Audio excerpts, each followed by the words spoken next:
music is that connection that is fun and it takes some of the pressure off of them as an audience, whether you're speaking or singing. There are techniques that capitalize on how the body works naturally. You have to be able to connect with the people that you're talking to, whether it be through a camera or whether it be on a stage. When I was a small child, I had a recurring dream that I had been kidnapped. I screamed and screamed inside, couldn't find my voice to save my own life. I had a boss, he would always tell me, Susan, it takes all kinds of people to make the world function.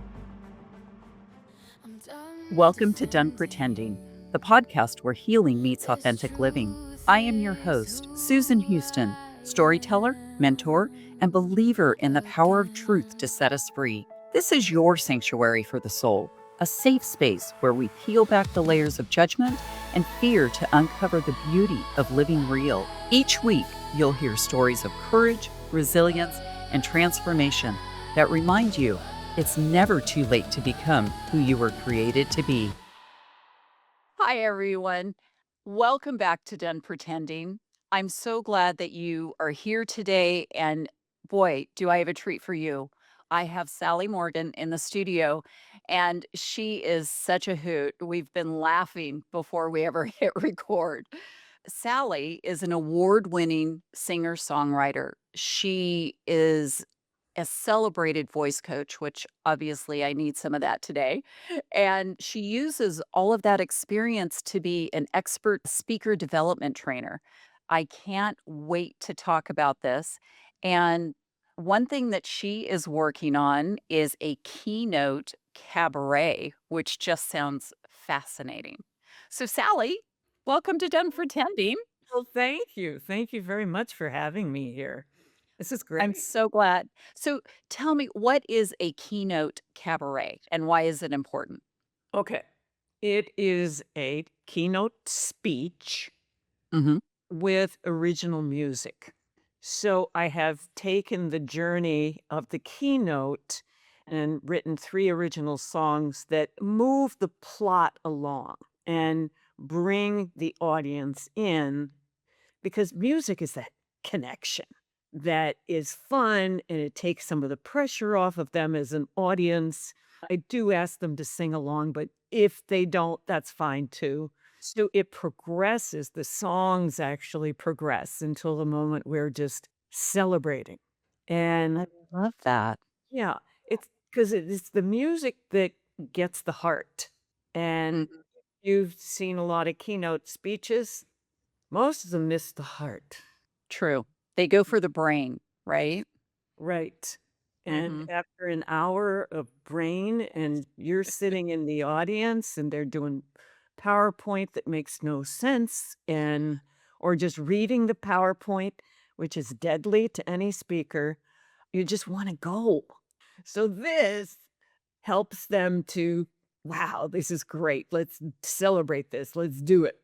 Now, let's go back and talk about how you got started in all of this. You were on stage, right? And on TV? Hmm. Yes. Wow. There's a lot of history there. I think I came out of the womb singing. Were your Just parents singers? Were they performers? my dad loved to sing, but no, they were not performers, so they thought maybe I was an alien that had taken over their daughter somehow. And so they weren't comfortable with it, so for me it's been a lifelong journey to be okay with it myself. And from actually, I guess as early as junior high school, I was playing piano and directing kids' plays Hmm. and doing that. And then I became a professional music director in the theater. I did some on stage work and then some behind the piano work. Moved to New York City, and that's when I started doing commercials and industrials and the soap operas, which was a hoot. Yeah. It's a very odd world, really, the soap operas. I mean, you're on 5 days a week. Yes. And to be on I usually did all my children. I think We call that was when my mom used to watch. Yeah. All My Kids is what we called it. And it was a huge warehouse way over on 66th Street, almost into the Hudson River. And so there's warehouse space, and then off the center aisle were rooms. This was Erica's living room. This was the ER at the hospital. And it went on and on. Yeah. And so they would film all day long. Sometimes it would run into 7, 8 o'clock at night. And then they were given the script for the next day That's crazy. to be back on set. So they would be frantically learning their lines. And when the director said speed, which meant the cameras were rolling, they'd take the script and throw it under a couch nearby. Wow.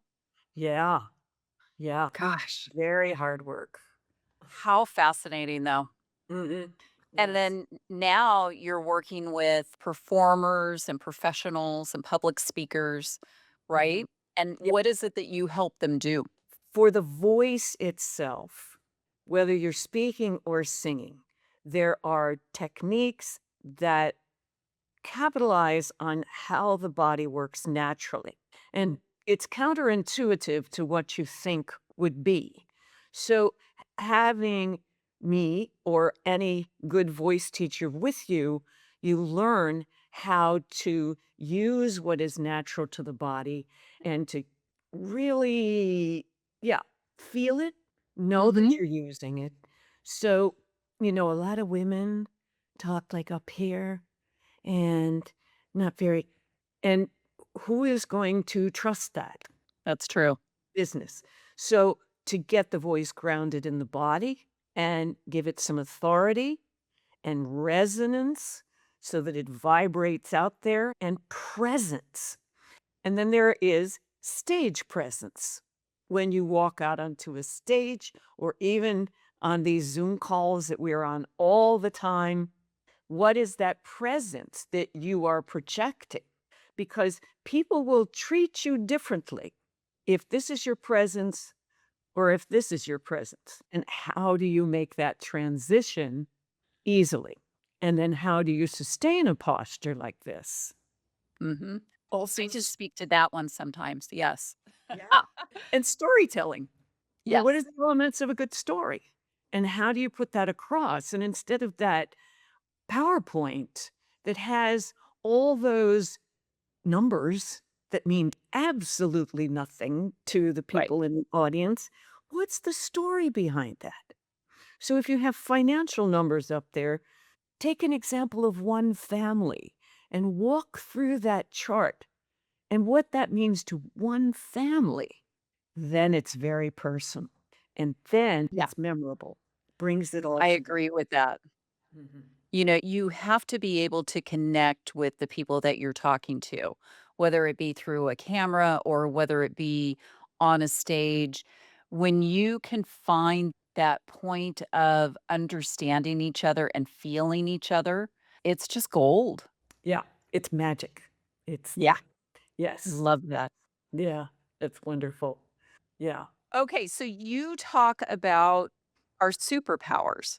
Yes. Yes. Tell me Yes. more about our superpowers. All right.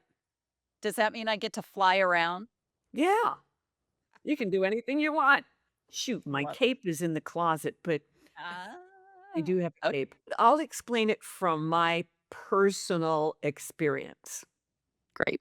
So, when I was a small child, I had a recurring dream that I had been kidnapped, thrown into the back seat of a car, and as he sped away from the curb, I managed to roll the window down enough to get my head out sideways to yell for help.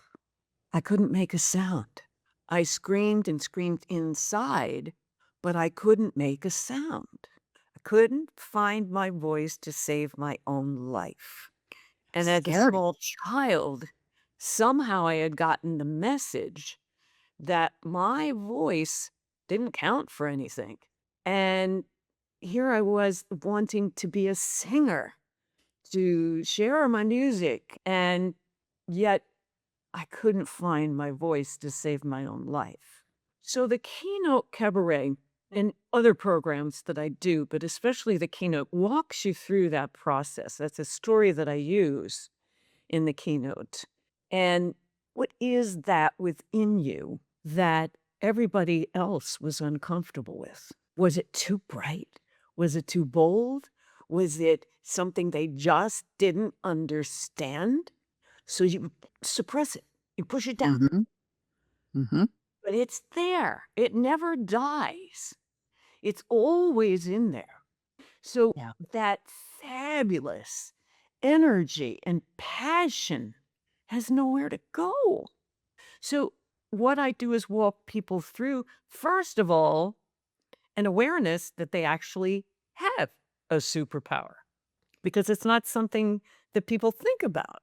If you think of corporate America, I don't know that many of those folks have even been given permission to be who they really are. No. No. I think that's a tragedy. Imagine what the world would be like if everyone was able to share their superpower. Well, and that's where a lot of businesses lose their productivity and innovation because Exactly. people are too afraid to speak up because they fear being judged or, you don't fit in anymore. But the cool thing is, that's when you are your most productive and creative. And if a company wants stasis, that's what they're going to get. There's not going to be any growth. And I believe that the superpower just gives people, it gives them their passion back. It Mhm. gives them their outrageousness back. And that outrageousness is creative. It can come up with answers, solutions to problems that you never would have thought of without letting your mind be free like that and without that particular superpower. So, if my superpower is creativity and my partner at work, his power is organization, what about creative organization? Then what have we got? So the two of us can work together toward that goal. But if we don't know those powers are there, you can't use them. It's true. Yeah. So I've just seen marvelous things happen with people that they, oh, oh, oh, that is me. And, I am one of those people. I had suppressed my true self for multiple reasons over many years. And, it doesn't happen all at once, it happens very gradually. And like you grew up being quiet. I grew up just thinking I was never good enough. And so you just shrink, I guess, is one way to say it. And the last couple of years have been my journey to find myself again, to let that person inside speak her mind and not worry about what everyone else was going to say or to think about me because my true friends and my true people who cared about me, it was all going to be okay. I had to let go of everybody else. If this episode hits something for you, don't keep it to yourself. Follow me and follow the show so you don't miss what's next. Leave a comment because I actually do read them and share this with someone who needs to hear it, even if they don't know it yet. Yeah. People will respond differently to you. Maybe this is the you that your family likes. Yeah. Yeah. This might intimidate your family, Mm, but that's their problem, not yours. love that. Mhm. And it's Yeah. hard. It's very hard. How do you begin? How do you begin to find that? Good question. I'm going through the different ways. Uh-huh. I begin with clients. It's different with a private client, but when I'm in front of a group, what's a superhero? What is a superhero? What are the qualities that make that person a superhero? And then I go to everyday superheroes, foster parents, teachers. healthcare workers, and the list can go on. And then I talk about my dad, who was one of my superheroes. Very kind, fun, naughty, a little bit naughty, but in a very fun way. And everybody adored him because he knew how to reach out and be connected with people. And he was always there to help. And that, you know, even my his sister said to me, "Your dad's my security blanket." Oh, I love that. Yeah. Yeah, that's a superhero. Yeah. Because when you say to a big group, "What's your superhero?" They say, "Huh?" So, I have to explain to them that, yes, there are everyday superheroes, Mhm. definitely, Mhm. and there's something in you. So, I take them further down and further down into their bodies to the low pelvic region, which is where your dantian is, your power source. The dantian is an energy, and in Eastern philosophies, it is your place of power. And to move from that, and some people get that and some people don't, but at least I've opened a window for them to take a look at. And then from there, if it's a time when I'm not on stage, like if I'm on a Zoom like this, then I have everybody work together to say, well, I think my superpower is this. And everybody else says, are you kidding? This is your superpower. Really? It is. And usually it's Mhm. much, much more grandiose Yeah. than they said of themselves. And then how do those all work together in a team? And then they name it and, give it a personality. It's an incredible process, and I think it creates vulnerability in a team, and having been in the corporate world for over 19 years, I can see the such value in that. When you have a team that truly cares about each other and is willing to show their true selves Mm. instead of, and we've all had the team members that keep their barriers up. Yeah. They let you in so far, but you're never gonna get behind the brick wall. Mm. So, but the ones that we have been able to break that down, they can relax a little more, and you just have much more constructive conversations. And what I really like about that too is you lose the fear of being wrong. You lose the fear of making mistakes because when you can let that fear go and just present ideas, or you try something and you can honestly come back and say, well, that didn't work, and everyone's like, yeah, I know, we've all been there, it's okay. Yeah. Right. And the person who you think is quite odd, somebody you think is quite odd, you begin to look at differently. Hmm. Because when that person is allowed their true voice, watch out for the creativity that follows. Yeah. Yes, I have seen that firsthand. Or the person who is very calculated in what they say. They don't say a lot, but when they do speak, it's gems, right? So if Mhm. you can get that flowing with them, it's Right, just amazing what they can come up with. right, right. Yeah. And there are no real mistakes. I No, mean, if you throw a solution out there to a problem, you work it through, did it? Oh, okay, yeah, that doesn't work, but you've learned something, so it's not lost. right, right. Yeah. And, even I love framing it that way. Every time that something does go a little awry, well, let's learn from that. Let's learn how we can make it better and move on. And then there are instances, especially when you're dealing with clients or with services, that there are errors, mistakes, but it's the authenticity of owning that and saying, this went wrong, but here's how we're gonna make it right. Yeah. And as consumers, I think that is lacking everywhere. right now. Just trying to get someone on the phone that will listen. And I don't care if they tell me they did something wrong. If they own it and say, this is what we're going to do to make it right, I love them. They've got my loyalty now. Yeah. Yeah.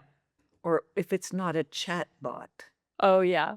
Yes. LinkedIn and I are having quite the discussion on chatbot, Oh, okay. Okay. and I can't get a real person. So if anyone from LinkedIn happens to hear this, give me a call. Yeah. Yeah, 2 months in.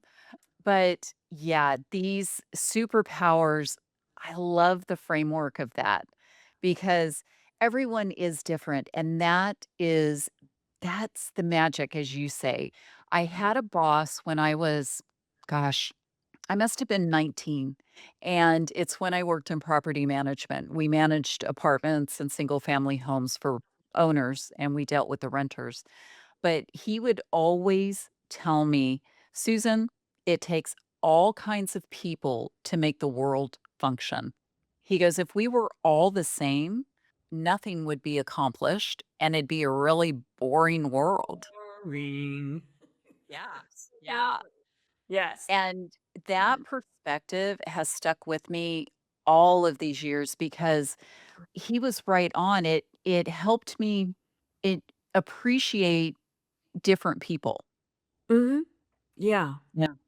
That's great. That's great. I have learned over the many years not to judge a book by its cover because 100%. there's gold in there. Oh, yeah. Just you never know. You never will. Well, and, I think, like you, Sally, we get to this age and we've all been through some crap, right? And depending on when you've met me, you may think of me as a totally different person because I was either very quiet and reserved or I was very angry and it was coming out at people that didn't deserve it to be, or, just completely shut down. So, yeah. Yeah. Yeah, and that anger, I know that well because that came from the dream that I had as Mm, a child to suppress my voice and my light. And what started me on the journey going to the keynote was talking to a spiritual counselor who's a good friend of mine. And she said, Sally, why are you always apologizing for being a fabulous woman? wow. Oh, I don't know, but it's a great song. So I wrote the song Fabulous. And yeah, it led me to that. And Wow. everybody is fabulous. In their own right. Absolutely.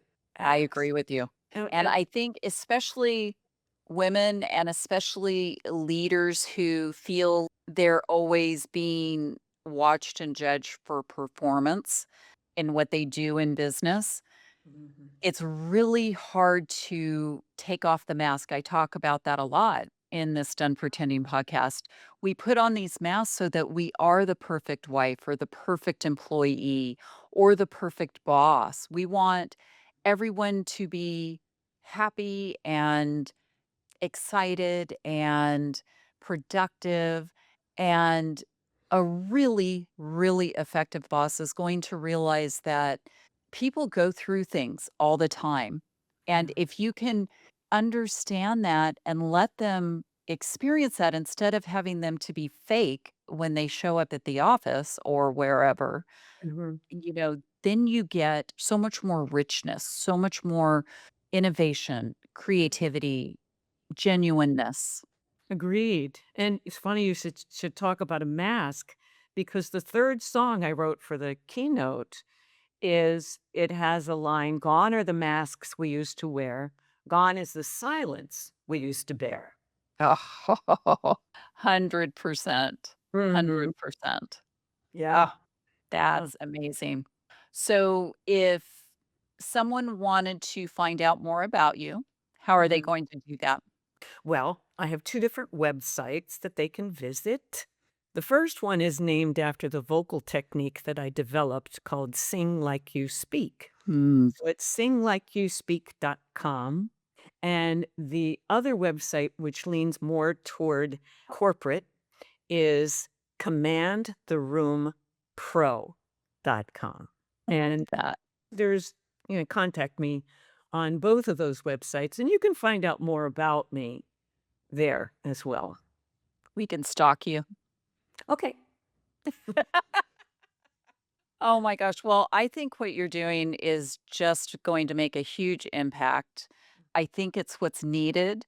Everyone talks about authenticity, Mhm. and it's a word that's used, I don't know, it may be a little too much. I think it's lost its effect, but yet it's real. I think the more people are genuine and Mhm. real, the more connection that they make in whatever it is that they do. I agree 100%. Yeah. Yeah. Yeah. Well, Sally, you are amazing. And thank you so much for being here today. Oh, Is there anything else you want to impart and leave us with? sure. Yeah. I do not apologize for being fabulous, fabulous. I do not apologize for being me. Oh, yay. Oh my gosh. Well, I hope, friends, that you are going to share this with the people that need to hear it. We are all fabulous. We do not need to pretend. We do not need to wear those masks anymore. So let's just be us. Yes. And you know what? Not everyone is going to like you, and that's okay, because the people who are your true friends, who truly love the real you. Mhm. So be sure and share this podcast with them. Be sure and hit that follow button, and feel free to send me messages. I do respond to everybody as I get them. You can also sign up for my weekly wisdom, which is, I promise not to stalk you in my weekly wisdom, or, you know, email you prolifically, but you will just get some wisdom points like this. I take a lot of it from the podcast, a lot of it from the keynotes that I do. But Sally, thank you. Oh, thank you. I really appreciate it, Susan. Thank you for joining me on Done Pretending, where healing meets authentic living. If today's conversation moved you, share this episode with someone who needs to hear it. And if you haven't yet, be sure to follow the show and leave a review. Your words help this message reach more hearts around the world. Remember, you are seen, you are loved, and your story has the power to set others free.